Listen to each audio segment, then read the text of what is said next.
मित्रों, हमारे चैनल अनोखा ज्ञान वाला पर एक बार फिर से आपका स्वागत है। मित्रों, जब स्वर्ग की अप्सराओं का मन डोला धरती के पुरुषों को देखकर, स्वर्ग की अप्सराओं का सौंदर्य और उनकी मादकता इंद्रलोक के सभी देवताओं को अपने मोहपाश में बांधे रखती थी।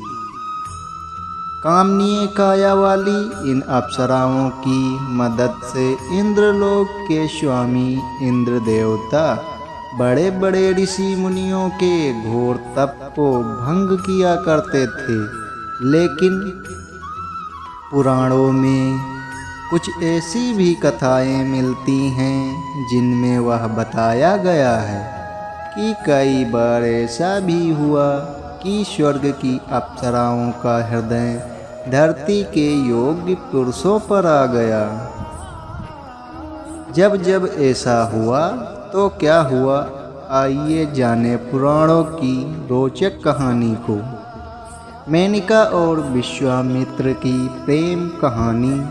जब विश्वामित्र एक नए संसार की रचना करने के लिए कठोर तप कर रहे थे, तो इंद्र देवता ने उनका ध्यान भंग करने के लिए स्वर्ग की सबसे सुंदर अप्सरा मेनका को धरती पर भेजा। पहले तो मेनका को अपने उद्देश्य में सफलता नहीं मिली, फिर काफ़ी प्रयास के बाद मेनका को विश्वामित्र की तपस्या भंग करने में सफलता मिल गई। विश्वामित्र भी मेनका की ओर आकर्षित हो गए। मेनका भी कुछ समय के लिए यह भूलकर कि वह स्वर्ग की अप्सरा विश्वामित्र से सच्चा प्रेम करने लगी। दोनों ने विवाह किया और एक पुत्री शकुंतला का जन्म दिया। लेकिन अप्सरा को इंद्र के आदेश से स्वर्ग लौटना पड़ा, जिससे विश्वामित्र क्रोधित हो गए और वह भी गृहस्थी छोड़कर फिर से तपस्या करने चले गए। परिणाम यह हुआ कि इनकी पुत्री शकुंतला के सिर से बचपन में ही माँ का पिता का साया छिन गया और एक अन्य ऋषि ने इनका पालन पोषण किया। उर्वशी, पुरुरवा, अर्जुन और विभंडक ऋषि की एक बार इंद्रलोक में नारद मुनि राजा पुरुरवा के रूप में बुद्धि और युद्ध कौशल की प्रशंसा कर रहे थे। उर्वशी भी वहां मौजूद थी। मृत्युलोक के राजा की इतनी प्रशंसा सुनकर उर्वशी का दिल भी उन पर आ गया। धरती पर आकर जब उन्होंने पुरुरवा को देखा तो मंत्रमुग्ध हो गई और पुरु भी उनके अपार सौंदर्य में खो गए। इतना ही नहीं, एक बार इंद्र की सभा में मौजूद अर्जुन पर भी उर्वशी का दिल आ गया था। मगर अर्जुन ने कहा कि हे देवी, हमारे पूर्वज ने आपसे विवाह करके हमारे वंश का गौरव बढ़ाया है, इस नाते आप हमारी माता हुई।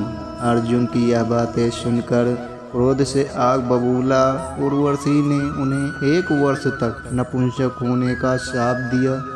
इसके अलावा उर्वशी की प्रेम कहानी विभंडक ऋषि से भी काफ़ी चर्चित हुई।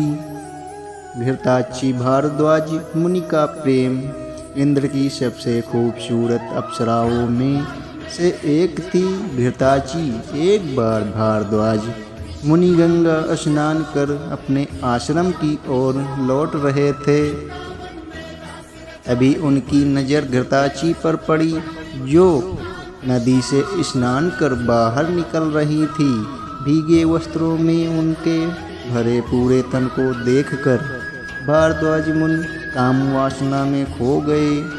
उन्होंने अपने नेत्रों को बंद करके खुद को नियंत्रित करने का भी प्रयास किया, लेकिन तब भी उनका वीर्यपात हो गया। उन्होंने अपने वीर को एक मिट्टी के पात्र में रख लिया। इससे द्रोणाचार्य का जन्म हुआ। भारद्वाज मुनि के अलावा घृताची के कई अन्य पुरुषों के साथ भी प्रेम संबंध थे। घृताची भी खूबसूरत काया को निहारने मात्र से वेद व्यास ऋषि कामासक्त हो गए थे, जिनके चलते सुखदेव उत्पन्न हुए। रंभा और सूर्यनारायण के बीच ऐसा हुआ, एक बार भगवान शिव के वरदान के प्रभाव से ऋषि सूर्यनारायण रूपवान हो गए थे। एक दिन ऋषि मार्ग से गुजर रहे थे तो रास्ते में जल क्रीड़ा कर रही सुंदर कन्या पर इनकी दृष्टि गई। वह कन्या रंभा अप्सरा भी थी। ऋषि और रंभा दोनों एक दूसरे के प्रति मोहित हो गए। इनके बीच संबंध से काल यवन का जन्म हुआ। शिव जी के वरदान से काल यवन अजेय हो गया।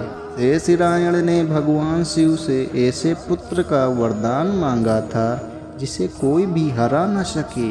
जब मेधावी ऋषि मंजू घोषा के प्यार में पड़ गए, स्वर्ग की नायिका और अत्यंत रूपवती अप्सरा थी।